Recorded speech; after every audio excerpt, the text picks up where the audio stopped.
Hi students, welcome to our channel. இந்த video எதுக்காகன்னு சொல்லி பார்த்தீங்க அப்படின்னா 10th ஸ்டாண்டர்ட் இங்கிலீஷில் பொயட்டிக் டிவைசஸ் அப்படின்னு சொல்லிட்டு நமக்கு ஒரு கான்செப்ட் இருக்குது. இது வந்து உங்களுக்கு ஒரு 5 மார்க் கொஷினில் கேட்பாங்க. ஸோ கொஷின் நம்பர் 35ல் உங்களுக்கு இந்த கொஷின் வரும். ஏதாவது ஒரு போயம்ல இருந்து ஒரு 4 லைன் கொடுத்துட்டு அதுக்கு கீழே ஒரு 4 கொஷின்ஸ் கேட்டிருப்பாங்க. Rhyme scheme, rhyming words, figure of speech, alliteration words அப்படின்னு சொல்லிட்டு ஒரு 4 இது கேட்டிருப்பாங்க இல்லையா?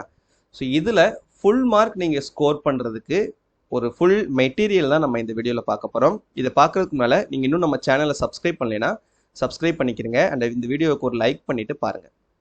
இது பார்த்தீங்கன்னா இது நானே சொந்தமாக ரெடி பண்ண ஒரு மெட்டீரியல்.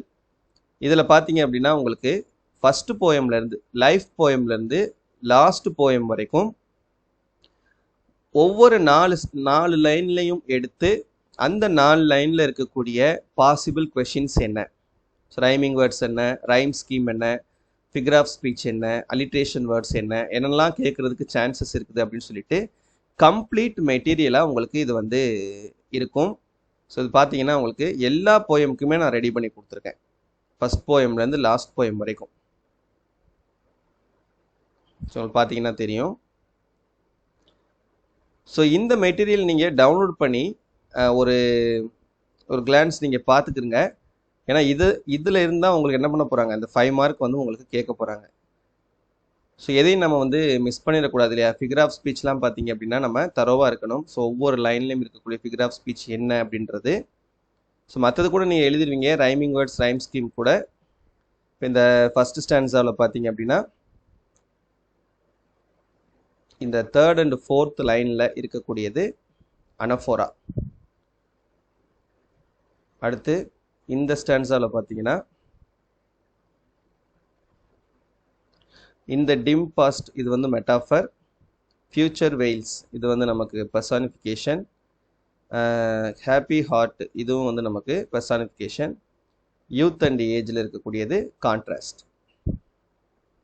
அடுத்து இந்த ஸ்டான்ஸாவில் பாருங்கள், ஹில் ஆர் டவுன் இது வந்து கான்ட்ராஸ்ட்டு, ரஃப் ஆர் ஸ்மூத் இதுவும் வந்து கான்ட்ராஸ்ட்டு, க்ரௌன் இது வந்து மெட்டாஃபர்.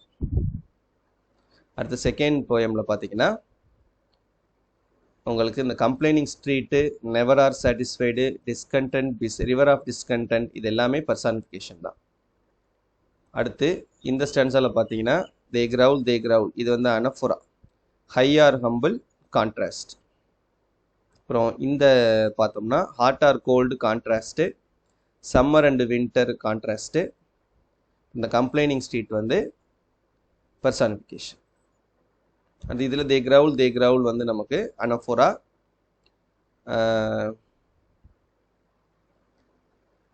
இந்த தேவுட்னு வந்திருக்கு இல்லையா, இந்த லைனில் வந்து உங்களுக்கு ரெப்படிஷன் இருக்குது. அடுத்து இந்த ஸ்டான்ஸாவில் பார்த்தீங்கன்னா இந்த கம்ப்ளைனிங் ஸ்ட்ரீட் வந்து பர்சானிஃபிகேஷன். அடுத்து இந்த ஸ்டான்ஸாவில் ஹை ஆர் ஹம்பிள் வந்து கான்ட்ராஸ்ட். தேர்ட் போயமில் பார்த்தீங்கன்னா உங்களுக்கு ஒவ்வொரு ஸ்டான்ஸாக ஒவ்வொரு வித்தியாசமான ரைமிங்கில் நமக்கு இருக்கும். இந்த ஃபஸ்ட்டு 4 லைன் பார்த்தீங்கன்னா ஏபிசிசி, இந்த செகண்ட் 4 லைன் பார்த்தீங்கன்னா ஏபிபிபி, இந்த தேர்ட் ஸ்டான்ஸாக பார்த்தீங்கன்னா ஏஏபிசி. அவ்வளோதான், மொத்தம் 3 ஸ்டான்ஸாக தான். லாஸ்ட்டில் 2 லைன் மட்டும் இருக்கும், அது கேட்க மாட்டாங்க. ஸோ இதில் ஃபிகர் ஆஃப் ஸ்பீச் பார்த்துக்கிறங்க. ஃபஸ்ட் லைன், செகண்ட் லைன் இது 2லையுமே மெட்டாஃபர் தான் இருக்குது. இந்த 4th லைனில் மட்டும் அனஃபோரா. இந்த ஸ்டான்ஸாவில் பார்த்தீங்கன்னா சம்மர் ஆஃப் லைஃப் இதில் மெட்டாஃபரு. அவ்வளோதான்.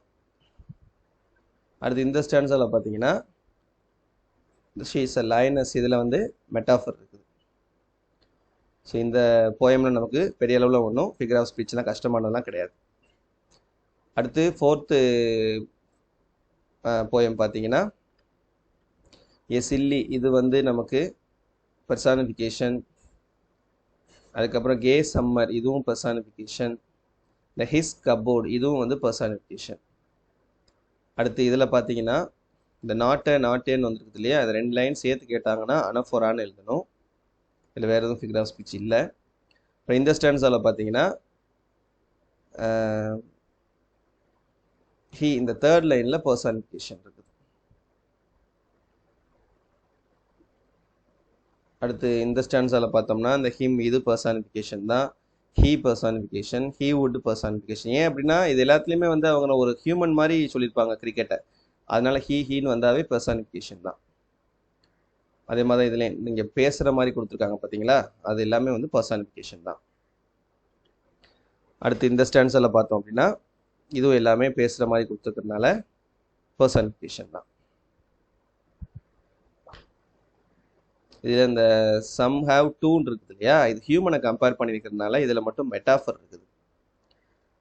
5th போயம் பார்த்தீங்கன்னா நமக்கு எல்லா லைனுமே பர்சானிஃபிகேஷன் தான், எல்லா லைன்லையுமே பர்சானிஃபிகேஷன் இருக்குது.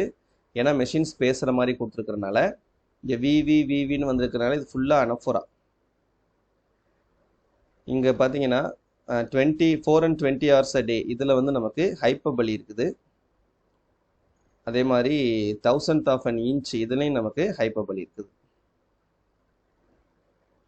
சரியா? ஸோ அது பார்த்துக்கிறேங்க. Then 6th poem no men are ஃபாரின்ல பார்த்தீங்கன்னா ரைமிங்கே நமக்கு இருக்காது. இந்த ஒரே ஒரு போயம் ஒரே ஒரு ஸ்டான்ஸால் மட்டும்தான் ரைமிங்கே இருக்கும். ஸ்டாவ்டு ரீடு இந்த 2 லைனில் மட்டும் நமக்கு ரைமிங் இருக்கிறதுனால இந்த போயம்லேருந்து நமக்கு மேக்ஸிமம் பொய்டிக் டிவைஸ் கேட்க மாட்டாங்க. கேட்டால் இந்த ஒரு ஸ்டான்ஸாக தான் கேட்குறதுக்கு சான்சஸ் வந்து இருக்குது. தென் போயம் 7 லாஸ்ட் போயம், அதுலேருந்து நமக்கு கொஷின்ஸ் வரலாம், அதுலேயும் பார்த்துக்குங்க. ஸோ இதில் வந்து இந்த 4th line it plays with your mind இருக்கு இல்லையா, இதில் வந்து பர்சானிஃபிகேஷன் இருக்குது. அதே மாதிரி இங்கேயும் இட் சேட் அலோன் வந்தாலே என்னதான் பர்சானிஃபிகேஷன் தான். இந்த 4th லைனில் டன் ஆஃப் ஸ்பேஸ்ன்னு கொடுத்துருக்காங்க பார்த்தீங்களா, ஸோ எக்ஸாஜரேட் பண்ணி சொல்லியிருக்கிறதுனால இந்த இடத்துல நமக்கு ஹைப்பர்பலி. லாஸ்ட் லைனில் பேர் டு த போன்றது உங்களுக்கு மெட்டாஃபர். ஸோ இந்த ஸ்டான்ஸால் பார்த்தீங்கன்னா இது வந்து நமக்கு ஃபர்ஸ்ட் லைன்லையும் 4th லைன்லையும் பர்சானிஃபிகேஷன் இருக்குது. ஹவு குட் திஸ் பி இது மட்டும் நமக்கு ரெட்டாரிக்கல் கொஸ்டின். லாஸ்ட் ஸ்டான்ஸா இதில் ஒரே ஒரு ரெட்டாரிக்கல் கொஸ்டின் மட்டும் இருக்குது, what happen inside that house, இது வந்து ரெட்டாரிக்கல் கொஸ்டின். ஸோ இந்த மாதிரி எல்லா பாசிபிலிட்டியுமே நம்ம இந்த கம்ப்ளீட் பிடிஎஃப்ல கொடுத்துருக்கோம். ஸோ இதை நான் வந்து வீடியோட டிஸ்கிரிப்ஷனில் தரேன். இந்த பிடிஎஃபை டவுன்லோட் பண்ணி கண்டிப்பாக என்ன பண்ணுங்கள், ஒரு தடவை கோ த்ரூ பண்ணுங்கள். கண்டிப்பாக பொய்டிக் டிவைசஸில் நீங்கள் 5 மார்க்ஸ் அப்படியே ஸ்கோர் பண்ணிட முடியும். கஷ்டமான இதெல்லாம் நம்ம எழுதிடுவோம். இந்த மாதிரி ஈஸியான கான்செப்டில் கொஞ்சம் கேர்லெஸ் மிஸ்டேக்னால என்ன பண்ணிடுவோம், தப்பு பண்ணிடுவோம். ஸோ அப்படி பண்ணிடக்கூடாது. கண்டிப்பாக இதில் நம்ம ஃபுல் மார்க்ஸ் ஸ்கோர் பண்ணணும். அது கண்டிப்பாக இந்த பிடிஎஃப் நீங்கள் டவுன்லோட் பண்ணிக்கணும். சரியா? தேங்க்யூ.